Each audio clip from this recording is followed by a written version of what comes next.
কিছু কিছু কিছু কিছু পুরুষ আছে তাগার সবসময় বউ লাগে না।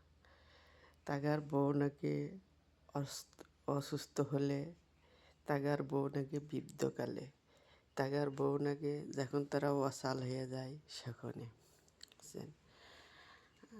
তারা যে সময় সুস্থ থাকে, ভালো থাকে, তাগার পাশে সেই সময় তাগার বউ লাগে না। তারা বউ ছাড়াই সেই সময় চলতে পারে। বুঝছেন? কোনো একটা বিপদে পড়বে, সেখন তাগার বউ লাগে। কিন্তু তারা যখন মোটা অঙ্কে কামাই করবে, সেই সময় তাগার বউ লাগে না, ছেলে মেয়ে লাগে না। ঠিক আছে? কিন্তু সময় তাগার বউ লাগবে, ভালো সময় তাগার বউর কোনো প্রয়োজন পড়ে না। কিছু কিছু পুরুষ এমন। বুঝছেন? তার বউ লাগবে